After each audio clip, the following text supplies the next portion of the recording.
Welcome to the Rebuild with Confidence Divorce Summit. I'm your host, Lisa Grace. The purpose of this summit is to provide hope and optimism to those in the midst of divorce and beyond. When I reflect on my own divorce, I remember the moments of fear and overwhelm that consumed me. I found myself projecting into the future, envisioning the worst outcomes. It seemed impossible to believe that happiness would ever find its way back into my life. In fact, my anxiety reached such heights that I found myself in the emergency room, convinced I was having a heart attack.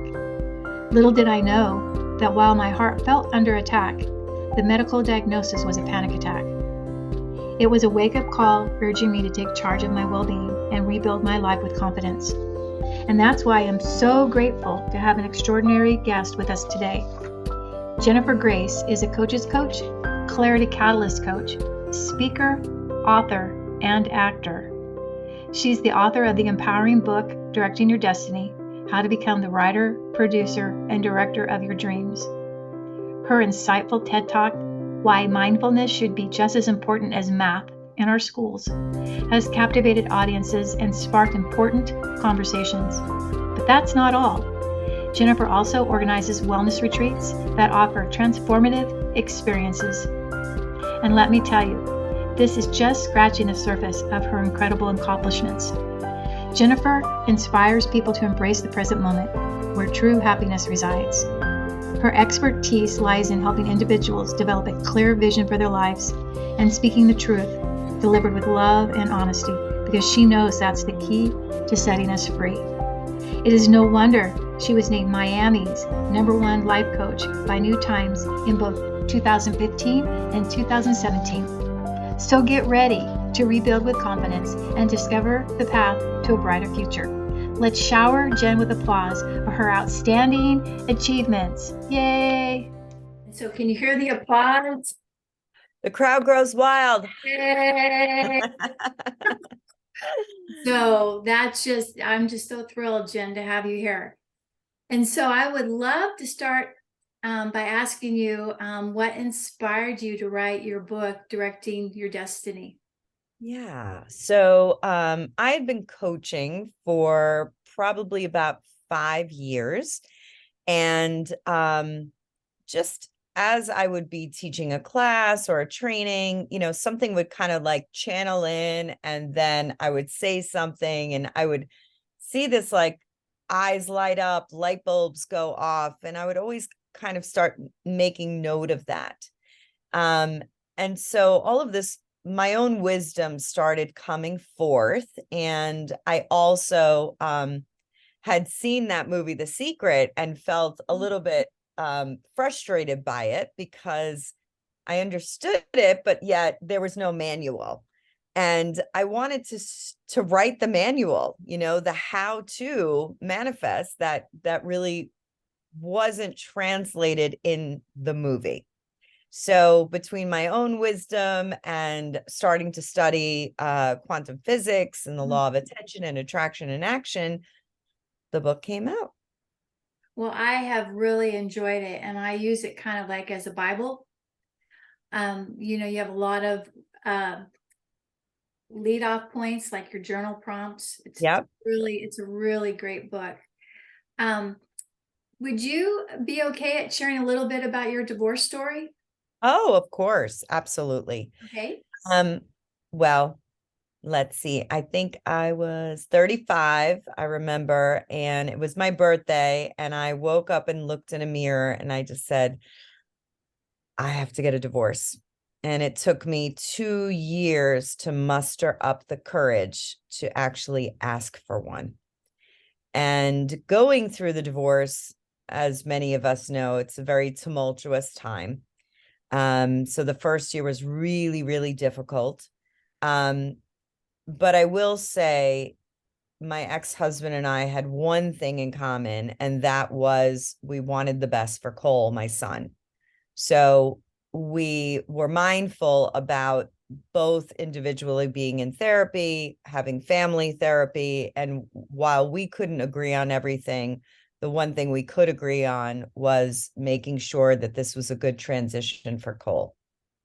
And so we went through that tumultuous time, kind of came out on the other end, and there was a lot of anger and resentment on his part. I had been kind of awakening to this world of spirituality and transformation, and he was still stuck in a world that was not that. And I kept saying, I'd love for you to take a yoga class or come to this workshop with me. And it just wasn't the conversation that he wanted to be in. And so we sort of began going these separate ways. It was like we were no longer speaking the same language. And so he needed to heal and had more time for him to get over the anger and resentment of me leaving. But eventually we really built a beautiful friendship. And now 14 years later, we are the best of friends, and I'm very close with his new wife. They have two beautiful children, 8 and 11, whom me and my boyfriend, whenever we can, we take them. When we were all living near each other, which we don't right now, we would take them at least twice a month overnights, and we spend all of our holidays together, kind of like a blended family. So I really regard that to the work that we all did individually and the work we did together to be able to create that kind of family, that coming out of divorce. I love that, Jen, because in the heat of divorce, you don't even think that that's possible. No. And I definitely didn't think it was possible, yet simultaneously, I held an intention that it was. And a lot of students that I've worked with in the past, so half the world's getting divorced, right? So I've definitely dealt with that in my coaching. And I'll hear them, and just, no, never, there's no way they'll ever be that. And I'll say, you know what? Just leave a space for it.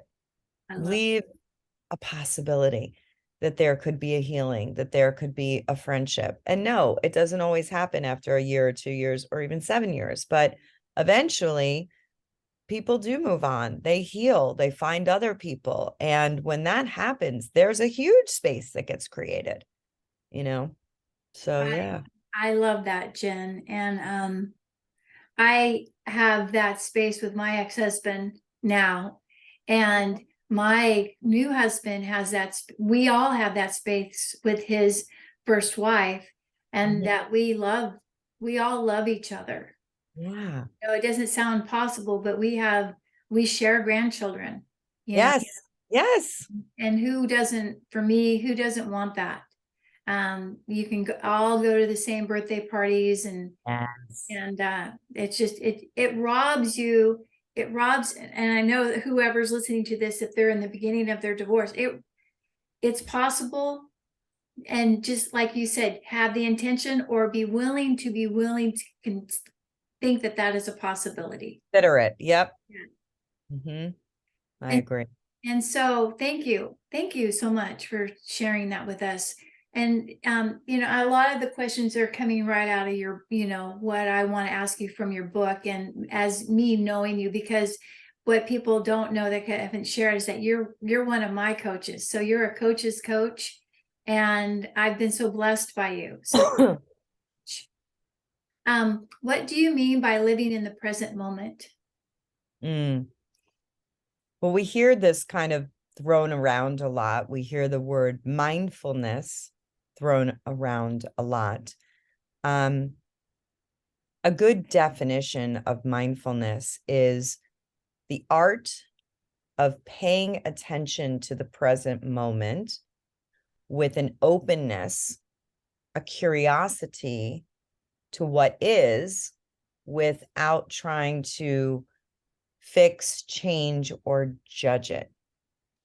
And if we look at this in regards to divorce, right? What is not only always very pleasant. So being present to what's happening, a divorce, is painful sometimes.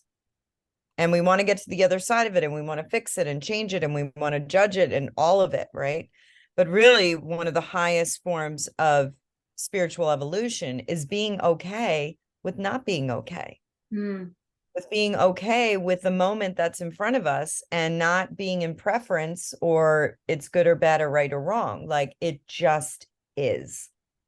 One of my favorite books is Byron Katie, Loving What Is. And when we get into that resistance of trying to make something different that is out of our control, certainly when something's in your control, take action, do what you got to do. But when something in the present moment is unpleasant and it is out of your control, the fastest way through that moment is actually to be okay with whatever's happening. You don't have to like it, but to be okay with it. And when we're not in the present moment, we're in our heads worrying about the future and regretting the past. Am I going to have enough money? Am I ever going to find the love of my life? I should have done this. Why didn't I say that?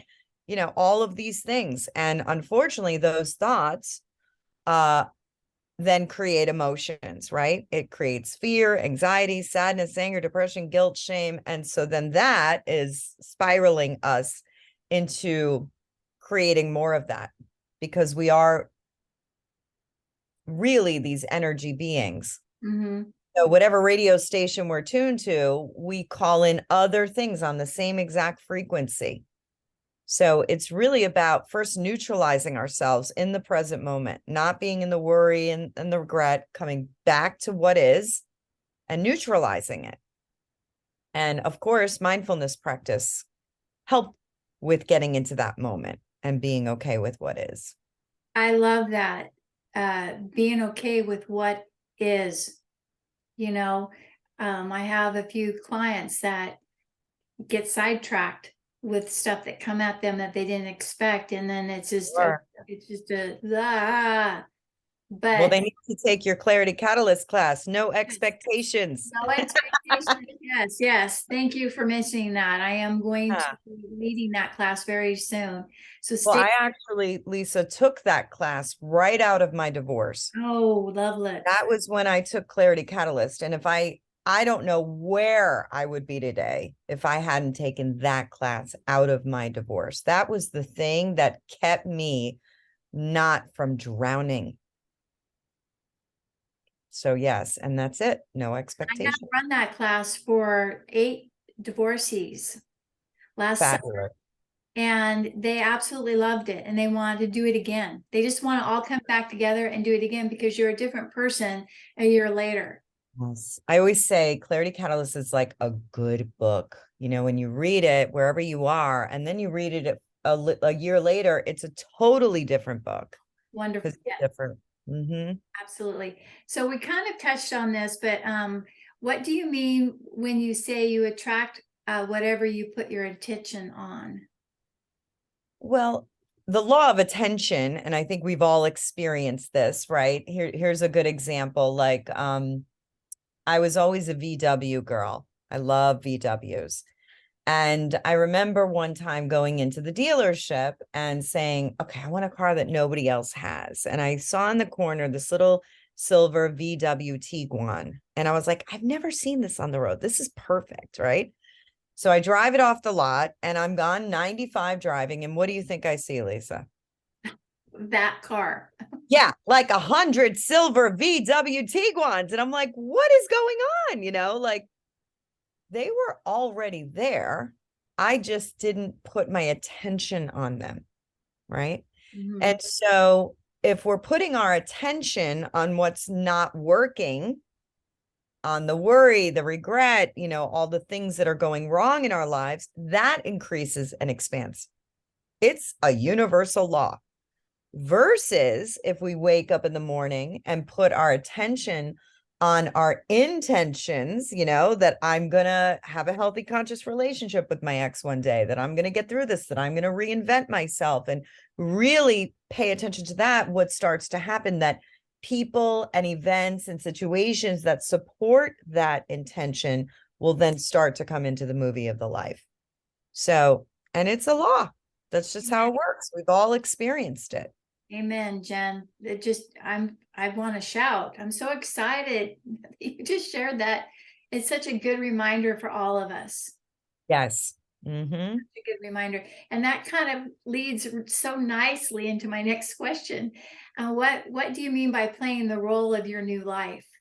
Um, so I'll let you Like in meaning, you give an example of the $20 million yacht. oh, yes.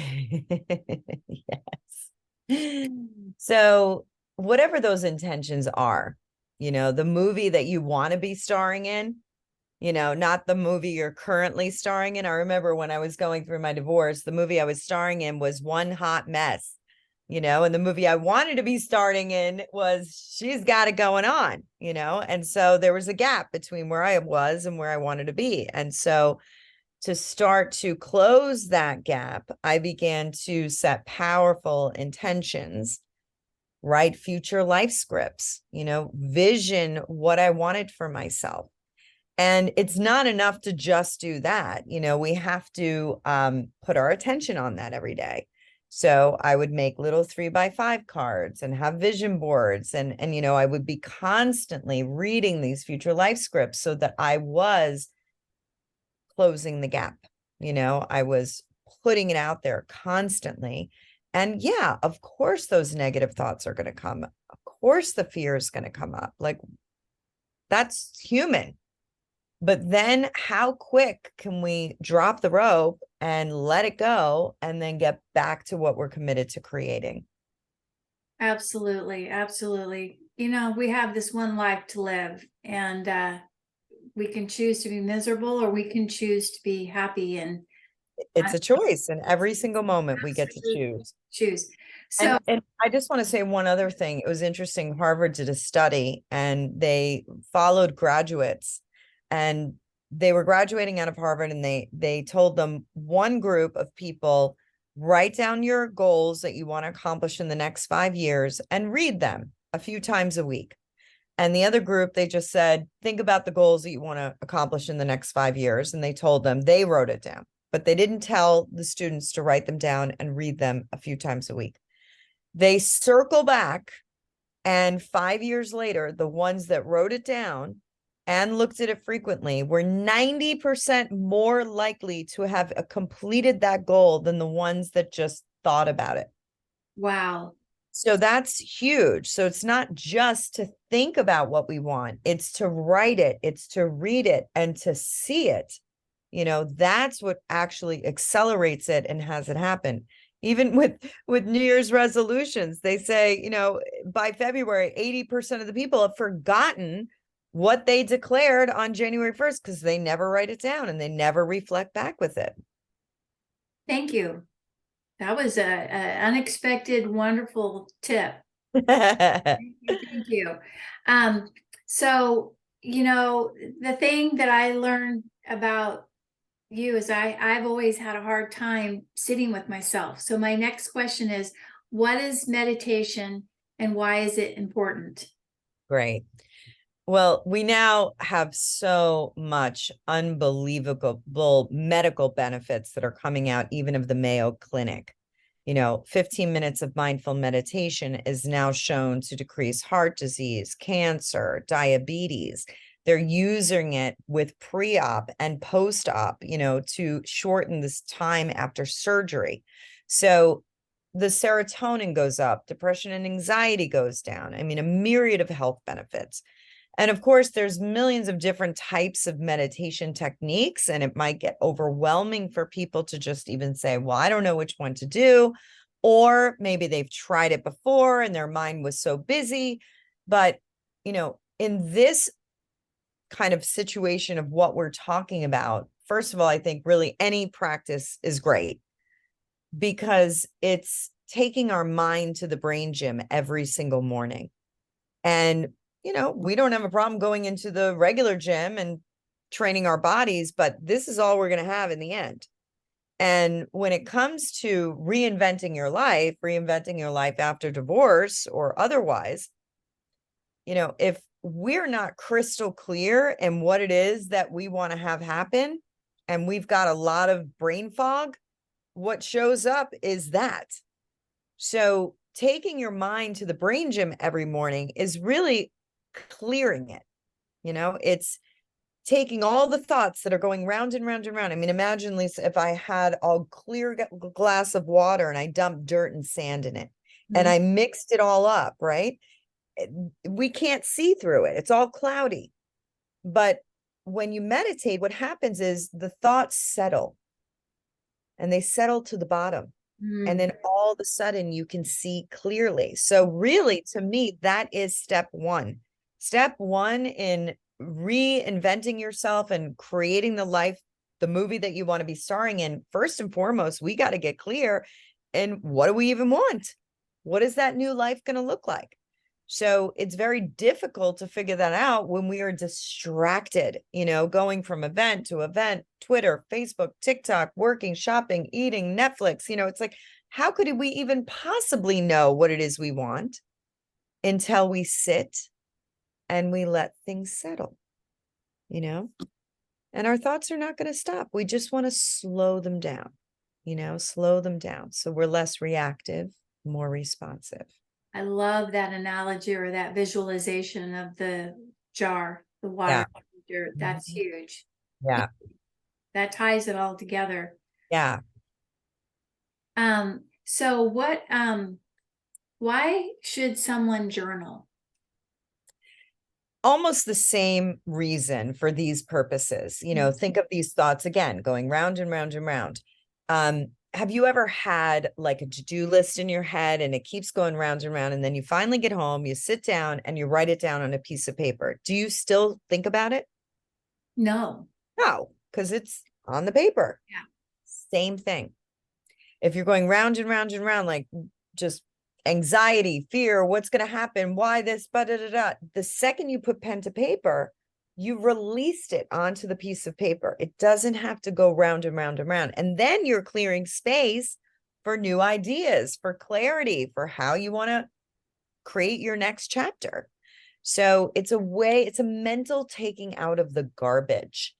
And I love, ideally, to do that practice either in the morning or the evening, so first upon waking, just get it all out of your head so you can have this clear day. Or if you have trouble sleeping, just lay it out onto the page so you can go to sleep. And if you don't like writing negative things in a journal, get a legal pad, write it and rip it up. That is so cathartic as well, just getting it up out of your head. And the other thing that journaling is so powerful for is you get to be the objective observer of your thoughts. So you ever have a friend or a client call you up and they're, going on and on and on about the conundrum that they're in. And then finally, after 30 minutes, they stop talking and you say, well, can I give you some coaching? And they're like, yeah. And you're like, well, do this, this, and this. And they're like, oh my gosh, how did you see that so quickly? Because you're outside of it. They're here with it. So when you're here with your thoughts, you can't see them objectively. When you put them out on the paper, you become the friend. You can see, oh, okay, this is what's going on. And a lot of times you're journaling, you're lost, you're scared, you're alone. And then all of a sudden, there comes the clarity. There comes the confidence. There comes the action steps. You can become your own best champion versus your own worst enemy. 100%. Thank you for that. And your book has a lot of great journal prompts. If Yes. has a hard time getting to get it going, because sometimes you're like, I don't know what to write. Well, use a journal prompt. Yeah. And if you don't like writing, you can also talk it into, our phones have dictation, you talk it right into your phone. Absolutely. Get it out. Get it out. So Jen, what are some tools that people can do right now? The example of color walk or the 5 senses check-in. Can you give an example of maybe over the color walk that someone? Sure, absolutely. So taking a color walk can be used for a myriad of different reasons, but I think that when we're very used to being in our heads and being on autopilot, we miss a lot of the gifts that are right there in the present moment. Have you ever driven somewhere and you get there and you're like, I don't even remember driving there? Like you're literally on autopilot, right? So a lot of times, especially when we're going through tumultuous times in our lives, we are numbing out. We're binge watching the Netflix, we're overeating, we're oversleeping, we're medicating with alcohol, whatever we're doing, right? Because it's painful. But meanwhile, there's gifts that we're missing because we're so checked out. And sometimes those gifts could be the next love of our lives, the next revenue stream, an opportunity, a best friend, but we're so busy being busy, with all the multitasking and all over the place, we're missing really the gold. So to start training ourselves to get out of autopilot and back into the moment, we can do different exercises. So one is a color walk. And the object is to choose a color before you leave your home, leave your phone, don't bring anybody with you, and say you choose the color orange. Now you want to walk around an area that you have walked around before just to show yourself how autopilot-y we all are. And you walk out and your only task is to look for the color orange. Anytime thoughts of future or past come in, you got to come back. Nope, I'm looking for the color orange. And you will see orange flowers and doors and fire hydrants and all sorts of stuff. Then you're going to be like, do, do, do, do, do, do. Like, oh my gosh, was this always here? Like, yeah, it was always there. And we're missing it. So now when you're out in life, you're training yourself to not always be lost in your head, but to really be looking at whatever's in front of you, because that gift could be online next to you at the grocery store. You just never know. You never know. I know that I have done that tool. I've done a color walk several times when I have been faced with a lot of decisions or something is troubling me, and I've been worried. And I come home and I'm re-energized because I've given my brain a break. Yes. Yes. And I'm not as exhausted and I'm not as worried. And I actually have added some joy and happiness into my, even if it's for 10 minutes, I come Totally. back re-energized because I gave myself the gift of, I gave myself the gift of not me. Right. Getting outside of myself. Outside of myself and Yeah. getting into the present moment where only happiness resides. Yeah. Well, it's literally impossible to focus on your senses, like the sense of sight, smell, taste, touch, hear, and simultaneously focus on your obsessive thoughts of future and past. I mean, you could do that at 4 a.m. and call in the five senses, right? You can't go back to sleep. So you smell the sheets, you feel the softness, you count 5 objects in the room, you smell something, you listen to the sounds coming from inside the room, outside the room, and that gets your head out of the obsessive thinking and back into the moment so that you can go back to sleep. The 5 senses check-in is also a great, and the calm palm, and there's just so many wonderful things that we've learned that help reduce anxiety and just allow us to be who we are meant to be, because we aren't meant to be a hot mess like you mentioned in the beginning. No. We're not meant to be that. And the other thing about mindfulness tools is it's not a magic pill. It takes the fear and anxiety and the worry from a 10 to a 2, not a 0. The 0 is the bottle of Chardonnay. It's the Xanax. It's the binge watching. But the problem then is, that's when we're putting our heads in the sand. And if we're numbing out, then what we're not doing is thinking creatively about how we are going to move forward, right? So it's more about stress management so that we can we can be calm to think creatively and constructively about how to problem solve versus numbing out and avoiding, which then the problem gets bigger, unfortunately. Thank you for saying that, because really, truly, that's a whole nother discussion of numbing out. Yeah. And sometimes we do have to do that. It's okay to do that sometimes, listen, I definitely had a couple of bottles of Chardonnay coming out of my divorce and watched Hollywood Housewives. You know what I mean? Like sometimes you need that because it is so scary and it is so painful. But if we do that all the time, that's when we really go into a hole. Yes, absolutely. So how can people find more of your work online? What is a meditation that they can find that you believe would be helpful to them? Yeah, I mean, I definitely on YouTube have meditations, Jennifer Grace, on YouTube, they can find stuff. Yeah. Absolutely. And you receive there's an abundance meditation. Yeah, I'll actually give that to you. And if you want to send that out to Okay. everybody, it's called I Receive. And it's an amazing meditation where you're just pulling in gratitude and opening up your heart to receive gifts. A lot of times, a lot of us are givers, right? And then we're so depleted. Mm. And so how can we receive really and open up to receiving all sorts of gifts of abundance? Thank you. I can't wait to share that. And again, they can find your book on Amazon. And I truly recommend everyone getting that. And Jen, again, thank you so much for your time. And I know that your message is going to be well received. And I think this is truly like one of my favorite interviews. And Thank you. Thank you.